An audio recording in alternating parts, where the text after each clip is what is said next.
Bon, bonjour à tous et à toutes. Je suis un peu impressionnée de voir un tel parterre. J'espère que je serai aussi voyante que vous. Et en tout cas, c'est dans la continuité de votre intervention qui est tout à fait ce que j'ai vécu. Alors, je suis une patiente donc, ayant bénéficié de soins socio-esthétiques. Je suis également une ex-salariée de la PHP, où j'ai travaillé pendant 10 ans en tant que contrôleur de gestion. Donc j'étais en immersion dans un pôle, donc je connais un petit peu les problématiques terrain, mais je ne suis pas médecin ni paramédical. Donc une petite précision pour vous informer que je connais donc un peu ce secteur, mais c'est aujourd'hui la patiente qui va s'adresser à vous. Donc quelques mots pour vous relater mon parcours patient, sa chronologie, mon récit de vie, comme c'était indiqué dans la première intervention, mon récit de vie. Donc en 2018, j'ai eu là je peux plus trop lire, mais parce que je suis petite en plus, vous avez remarqué. Donc début 2018, j'espère que je ne vais pas vous ennuyer avec mon parcours, mais c'est juste pour vous décrire la montée en puissance de ce qu'on peut appeler la douleur ou la souffrance. En 2018, j'ai de l'eczéma sur le sein droit qui apparaît de façon intempestive, donc je n'y prête pas trop attention, mais c'est assez récurrent et puis ça se dégrade un petit peu. Donc un an plus tard, donc en mars 2019, je fais une mammographie, une échographie, sont plutôt rassurantes. Le radiologue me dit il n'y a pas de souci, c'est bien de l'eczéma. Okay. Bon, moi j'étais bien contente. Néanmoins, j'avais pris un rendez-vous chez le gynéco. Au Chic de Créteil, le professeur Haddad, je ne sais pas si vous connaissez, et qui, lui, avec un œil avisé, me dit « c'est peut-être pas de l'eczéma, on va faire une biopsie ». Donc j'ai une biopsie à vif, hein, je vous dis les trucs, parce que le patient, des fois, il déguste pas mal quand même. Hein. Donc on me met de la pommade, et là, 5 minutes, alors qu'il faut 1 heure pour que ce soit actif. Hein. Enfin, tout le monde le sait. Voilà, avec du sang qui dégouline partout, etc. Bon, et les résultats ne tardent pas à arriver. 1 semaine après, le soupçon est confirmé, c'est bien un cancer, c'est une maladie de Paget, du sein. Je ne sais pas si vous connaissez certainement. Donc pendant les mois suivants, j'ai fait plein d'examens, d'imagerie, d'échographie, biopsie sous IRM, etc., etc. Mais à des intervalles que je juge beaucoup trop espacés, parce que pendant ce temps-là, on cogite, on attend les résultats, on n'est pas, c'est pas très confortable psychologiquement. On aimerait bien que tout ça aille très très vite, jusque la mastectomie que j'ai subie mi-juillet. Donc vous voyez, c'est quand même un peu long, mais j'imagine que c'est pour tout le monde pareil. Mais c'est assez regrettable en tout cas parce que c'est vraiment un poids supplémentaire. Cette attente, elle est insupportable. Voilà. Donc mastectomie en mi-juillet 2019. L'opération est réalisée avec succès, accompagnée d'une reconstruction simultanée. Le chirurgien est très content de son œuvre. Hein. À la limite, il n'y a que ça qui l'intéressait entre nous. Oui, la réussite. Ah non, mais franchement. J'ai été rassurée puisque les ganglions sentinelles étaient sains. Donc c'était plutôt une bonne nouvelle dans la succession des mauvaises, ce qui signifiait un cancer plutôt localisé. Mais les suites opératoires sont un peu plus compliquées parce que j'ai l'Escherichia coli qui s'est infiltré lors de l'opération, probablement. Il y avait la canicule à ce moment-là, vous vous souvenez pas, mais en 2019, il y a une forte canicule. Bref, j'ai été hospitalisée pendant 2 semaines, et puis pendant cette période, j'avais mon fameux rendez-vous de post-opératoire. Et là, les résultats de l'anapathe sont confirmés, pas très bons, avec un cancer infiltré, donc une chimio à la clé de plus de 1 an. Enfin, on vous balance des trucs comme ça, franchement, c'est assommant, est-ce que je ne vais pas m'évanouir parce que je trouve que même l'aspect relationnel devrait être un petit peu plus humain, on va dire. Même si les médecins n'ont pas le temps, etc., etc. Mais bon. On me propose cette chimio de 1 an. Toutefois, si je souhaitais allonger mon texto, sick, si je souhaitais allonger mon espérance de vie, ou plutôt la maintenir. Vous voyez les termes, auxquels j'ai répondu par l'affirmative, je n'avais pas envie de me suicider tout de suite, hein, donc ok. Et on me rassure en me disant, vous n'aurez pas de radiothérapie. Alors, j'étais très contente. Alors, donc, c'était une surprise assez négative, bien sûr, parce qu'auparavant, même quand j'étais hospitalisée, et la première fois et la deuxième fois, rien ne laissait présager que j'aurais ce type de cancer, quoi, en fait, aussi grave. Voilà, donc du coup, je rentre dans un processus, chimiothérapie, je passe le PET scan et compagnie. Et puis alors là, on se laisse prendre en charge avec un peu de résignation, mais bon, dans la mesure où on a validé, on y va. Donc je me trouve inexorablement sur des rails pour une aventure non choisie, certainement pénible, mais peut-être enrichissante. Je me dis, peut-être l'épreuve, ça peut servir. Qui sait. Mi-août, mi-août 2019, donc je rencontre l'oncologue qui me précise le traitement dans sa nature, son séquencement, et c'est tac, tac, tac, tac, et puis après, prenez rendez-vous avec la secrétaire pour la suite. Donc la suite, c'est, et j'arrive à négocier quand même 10 jours de vacances, parce que depuis quand même le début de l'année, j'étais un peu sous pression, je ne pouvais pas partir ni rien.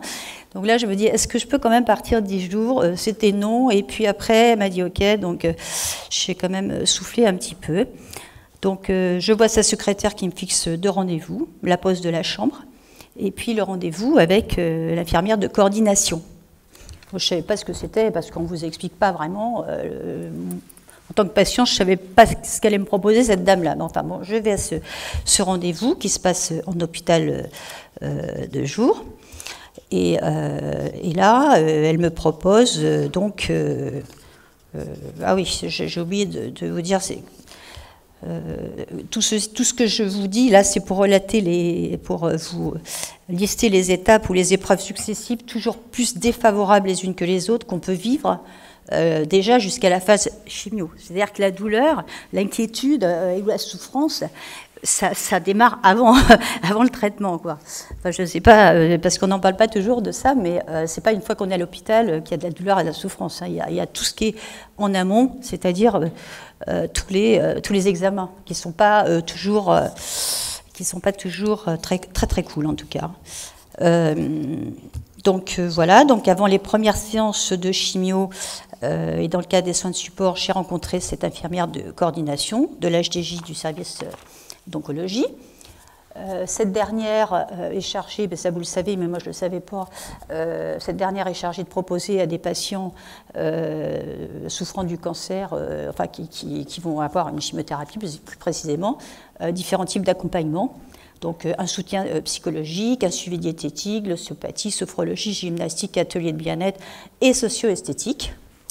Et donc j'étais un peu étonnée et agréablement surprise par cette prise en charge. Vraiment, je trouvais qu'on en faisait même trop pour moi parce que pour l'instant, je n'étais pas trop occupée de moi. Puis alors là, on m'offre un panel de trucs. Je me disais, mais vraiment, les patients sont bien accompagnés. Donc, bon, j'étais donc très étonnée. J'ai accepté toutes les propositions qui étaient faites, pour certaines complètement inconnues et d'autres ou jamais pratiquées. Quant à la socio-esthétique, cela évoquait pour moi plus des soins, des soins esthétiques pour malades. Ça me paraissait un peu paradoxal et secondaire par rapport à ma problématique. Mais voilà, donc c'était, je dis pourquoi pas essayer. Et de plus, curieusement, c'était le premier soin de support qui était disponible. Donc j'y suis allée. Et dès ma première séance, j'ai pu mesurer les bénéfices des soins prodigués et également découvrir un métier à part entière qu'on ne connaît pas malheureusement. Et c'est vrai que c'est un métier qui mérite d'être connu et valorisé parce que, voilà, à la différence des esthéticiennes de ville qui s'appliquent à rendre leurs clientes plus jolies, ces esthéticiennes-là rendent leurs patientes moins laides et plutôt les aident à accepter leur corps et à le soulager de ses meurtrissures. J'ai surtout bénéficié de massages, soit lors de séances individuelles programmées, ou bien lors des séances de chimio, où la socio-esthéticienne venait dans le cocon parce qu'au chic, c'est vraiment super bien. On n'est pas tous alignés les uns. Enfin, je ne sais pas si c'est comment c'est ailleurs, mais bon, on a des cocons, on a la télé, il y a quelqu'un qui peut accompagner. Et la socio-esthéticienne, cerise sur le gâteau, elle venait soit me masser les mains, soit me masser les pieds. En tout cas, elle m'accompagnait et ça m'a énormément aidée et réconfortée. Les socio-esthéticiennes animent également des ateliers d'esthétique, apprenant aux patientes à adapter leur maquillage aux effets secondaires de leur maladie, palliant ainsi la perte des cils, des sourcils, dissimulant les teints un peu blafards. Mais surtout, c'est là le plus important, et ça a été dit, elle conseille des produits de soins pour le visage qui est déshydraté, les mains qui sont abîmées, les pieds, les ongles de pied, les ongles de main qui sont très abîmés, qu'il faut protéger, qu'il faut masser, etc. Voilà, donc elles sont vraiment très aidantes pour le corps et, je veux dire, l'esprit. Donc ce qu'on reçoit beaucoup, de ce que j'ai reçu, moi en tout cas, c'est vraiment de la bienveillance, du réconfort, de l'empathie. Enfin, que des perceptions extrêmement positives. Et quand on est malade, on est un peu fragilisé, on est beaucoup en mode négatif, et cela compense cet aspect un peu psychologique qui est plutôt de la souffrance. Ce qui est doublement positif également, à mon avis, ce ne sont pas que les soins prodigués, mais aussi les soigneuses elles-mêmes, parce qu'elles sont des soigneuses, des soignantes, au même titre que les infirmières. Eh bien, on a vu que c'était souvent des infirmières, mais pas toujours. Et ce sont quelquefois des personnes qui sont en reconversion professionnelle. J'en ai rencontré plusieurs qui n'étaient pas du tout dans le milieu médical, en fait. L'une était comptable, l'autre était instite. Et c'est des gens qui choisissent vraiment ce métier par vocation, quoi. Il y a une vraie vocation chez les personnes que j'ai rencontrées. Et ça, pour moi, c'est indispensable. On ne peut pas faire son boulot si on n'a pas la vocation, surtout dans le domaine médical. Avec elle, le patient se sent presque unique. Du moins, c'est ce qu'il ressent, car il se trouve dans une relation privilégiée. Malgré sa maladie, il mérite quand même d'être choyé, rassuré, et une telle attention peut parfois le surprendre et l'affecter positivement. En effet, la plupart des soins et examens subis sont plutôt désagréables, voire agressifs. Exemple, les biopsies. Et puis il y en a d'autres, hein. Mais bon, on ne peut pas tout lister, vous savez mieux que moi. Et je dois avouer, alors je ne sais pas si ça ne va pas plaire à tout le monde, mais je dois avouer que par ma propre expérience et d'autres témoignages patients, que le personnel médical, mais bon, ça a été vu, première intervention, notamment en oncologie, n'a pas toujours le relationnel attendu par les patients. Pressé. Oh oui, j'ai fini.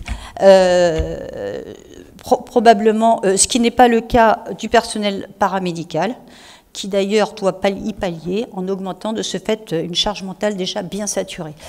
Mais à leur décharge, je pense que le personnel médical est certainement en sous-effectif, il est surbooké, et je pense qu'il va à l'essentiel, quoi, c'est-à-dire plus de la technicité, les traitements, et il n'a pas trop le temps de discuter avec le patient. Mais ce qui est très dommage, c'est que le patient s'appuie énormément sur les médecins, et c'est un facteur de guérison. Le médecin, c'est lui qui le soigne, ce ne sont pas les paramédicaux en l'occurrence. Voilà. Voilà, mais revenons aux socio-esthéticiennes, et j'en termine là. Oui, les socio-esthéticiennes sont à mon avis une nécessité dans les soins, incontournable à mon sens, car elles contribuent à alléger la souffrance, la douleur physique et mentale, et en favorisant un profond bien-être. Je salue cette profession souvent ignorée ou mal connue, qui participe activement à la guérison des patients, et je souhaite que tout hôpital qui accueille un service d'oncologie puisse disposer d'un poste de socio-esthéticienne ou esthéticien. Merci pour votre écoute.